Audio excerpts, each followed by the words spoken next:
మూసీకి ఆకస్మిక వరదలు పేదలను వంచడానికేనా? ఇది నిజంగా ప్రకృతి విలయమా లేక వరద పేరుతో పరివాహక ప్రాంతంలోని పేదలను తరిమివేసే ఎత్తుగడనా? మూసీ నదికి ఆకస్మిక వరదలు, తదనంతర పరిణామాలు అధికారుల వైఫల్యాన్ని, పాలకుల కుయుక్తిని బయలుపరుస్తున్నాయని పరిశీలకులు పేర్కొంటున్నారు. గతంలో ఇంతకంటే భారీ వర్షాలు పడిన సందర్భాల్లోనూ చూడని జలవిలయాన్ని ఇప్పుడు నగరంలోని మూసీ పరివాహక ప్రాంత ప్రజలు అనుభవించడం అందరినీ విస్మయానికి గురిచేస్తున్నది. కాంగ్రెస్ ప్రభుత్వమే ఉద్దేశపూర్వకంగా ఈ విలయాన్ని సృష్టించిందనే అనుమానాలు సర్వత్రా వ్యక్తమవుతున్నాయి. హైదరాబాద్ మహానగరాన్ని మూసీ ప్రవాహం ముంచెత్తింది. మునుపెన్నడూ లేని విధంగా మూసీ నదికి ఆకస్మికంగా వరదలు రావడంతో పరివాహక ప్రాంతాలు నీట మునిగాయి. జంట జలాశయాలైన ఉస్మాన్ సాగర్, హిమాయత్ సాగర్ నుంచి శుక్రవారం సాయంత్రం 2 టీఎంసీల కంటే ఎక్కువ నీటిని ఒకేసారి వదలడంతో వరద ప్రవాహం ఉగ్రరూపం దాల్చింది. దీంతో పరివాహక ప్రాంతం అతలాకుతలమైంది. ప్రవాహ ఉధృతికి చాదర్ఘాట్, పురాణాపూల్, ఎంజీబీఎస్, మూసారాంబాగ్ సహా మలక్పేట్, మూసానగర్, శంకర్నగర్ బస్తీలు నీట మునిగాయి.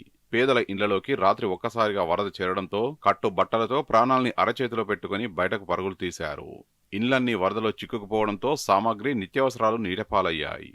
చరిత్రలో మొదటిసారి ఎంజీబీఎస్ జలదిగ్బంధంలో చిక్కుకుంది.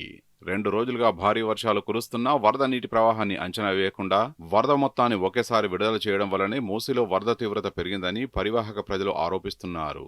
భారీ వర్షంతో వరద ఉధృతి పెరిగిన హైడ్రా, జీహెచ్ఎంసీ, రెవెన్యూ, జలమండలి, రెవెన్యూ అధికారులు ఎక్కడా కనిపించలేదని వాపోతున్నారు. ఉస్మాన్ సాగర్, హిమాయత్ సాగర్ జంట జలాశయాల నీటి విడుదలలో అధికారులు ప్రోటోకాల్కు భిన్నంగా వ్యవహరించారనే ఆరోపణలు వెల్లువెత్తుతున్నాయి. గతంలో ఎప్పుడైనా జంట జలాశయాల గేట్లు ఎత్తే ముందు వివిధ శాఖల అధికార యంత్రాంగం చేపట్టే జాగ్రత్త చర్యలు శుక్రవారం కనిపించకపోవడం పలు అనుమానాలకు తావిస్తున్నది. సాధారణంగా గేట్లు ఎత్తే ముందు జలమండలి అధికారులు రెవెన్యూ శాఖకు సమాచారం ఇస్తే ఆ వెంటనే జిల్లా కలెక్టర్ల ఆదేశానుసారం పరివాహక ప్రాంతంలోని ఆర్డీఓ, తహసీల్దార్తో పాటు ఇతర అధికార యంత్రాంగం తమ పరిధిలోని క్షేత్రస్థాయికి వెళ్లి పరివాహక ప్రాంత ప్రజల్ని అప్రమత్తం చేసి ఖాళీ చేయిస్తారు. కానీ శుక్రవారం సాయంత్రం దాకా పరివాహకంలోని బస్తీలు, ఇతర ప్రాంతాలకు ఎలాంటి సమాచారం లేకపోగా కనీసం ఆ వైపు అధికారులు తొంగి చూడలేదు. కానీ రాత్రి ఒక్కసారిగా పరివాహకం జలదిగ్బంధం అయ్యాక అధికారులు హడావిడిగా రంగంలోకి దిగి తరలింపు చర్యలు చేపట్టారు. శనివారం ఉదయం వరకు సహాయక చర్యల్ని నామమాత్రంగా చేపట్టిన యంత్రాంగం మూసీ ఉగ్రరూపాన్ని ప్రపంచానికి చూపేందుకే ఎక్కువ ప్రాధాన్యం ఇచ్చారనే విమర్శలు.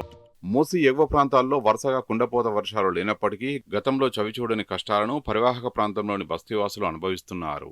2020 సంవత్సరంలో 32 సెంటీమీటర్ల వర్షపాతానికి సైతం విలవిల్లాడని ప్రాంతాలు ఇప్పుడు 9 నుండి 3 సెంటీమీటర్ల వర్షపాతానికే అతలాకుతలమయ్యాయి. చారిత్రక ఎంజీబీఎస్ బస్ స్టేషన్ సైతం గతంలో ఎన్నడూ లేని విధంగా జల దిగ్బంధనంలోకి పోవడం అందరికీ ఆశ్చర్యానికి గురిచేసింది. దీంతో ఈ విలయం వెనుక ఏం జరిగిందనే చర్చ తీవ్రస్థాయిలో జరుగుతున్నది. మూసీ పునరుజ్జీవ పథకం అమలుకు బలమైన సాకు కోసం సర్కారు ఒక్కసారిగా జంట జలాశయాల నీటిని వదిలేసి హైదరాబాద్ను వరదలతో ముంచెత్తిందన్న ఆరోపణలు వినిపిస్తున్నాయి. ఇటీవలి కాలంలో పెద్దగా వరదల మాట ఎరగని మూసీ పరివాహక ప్రాంతాల్లో కూడా వరదలు ముంచెత్తితే రాత్రి ఆ ప్రాంతాల ప్రజలంతా బతుకు జీవుడా అంటూ తట్టాబుట్టా సర్దుకుని పరుగులు తీయాల్సి వచ్చింది. నీడనిచ్చే గూడు వదిలి దిక్కులేని పక్షులు కావాల్సి వచ్చిందని, దీనికి కారణంగా సర్కారు కుట్ర అన్న విమర్శలు బలంగా వినిపిస్తున్నాయి. తక్కువ వర్షపాతం నమోదైనప్పటికీ ఈ స్థాయిలో వరదలు రావడంపై అనుమానాలు వ్యక్తమవుతున్నాయి.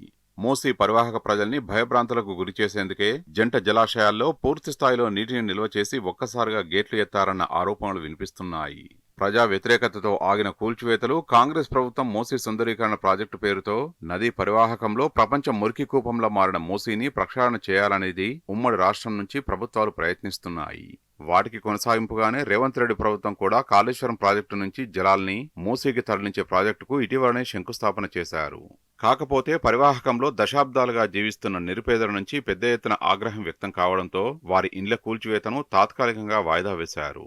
అయితే ఎప్పుడు వాటిని పునరుద్ధరిస్తామనే కుట్రలో భాగంగానే జంట జలాశయాల నుంచి ఒక్కసారిగా వరదను మూసీలోకి వదిలినట్టు సర్వత్రా ఆరోపణలు వినిపిస్తున్నారు. మూసీ పరివాహక ప్రాంతానికి వరద ముప్పు ఉందన్న ప్రచారం చేయడానికి ప్రభుత్వం హైడ్రాను వాడుకున్నదని నిపుణులు అనుమానం వ్యక్తం చేస్తున్నారు. మూసీ సుందరీకరణ ప్రాజెక్టును ముందుకు తీసుకెళ్లే కుట్రలో భాగంగానే హైడ్రా డ్రోన్ల ద్వారా మూసీ వరదలు చిత్రీకరించి వాటిని సోషల్ మీడియాలో షేర్ చేయడంతో పాటు మీడియాకు విడుదల చేసినట్లు తెలుస్తోంది. జీహెచ్ఎంసీతో పాటు పోలీసు విభాగాలు డ్రోన్లతో వరదలు చిత్రీకరిస్తుంటే హైడ్రా కూడా సహాయక చర్యలు నిలిపివేసి వరద చిత్రీకరణలో బిజీగా మారడం ఈ అనుమానాలకు తావిస్తున్నది.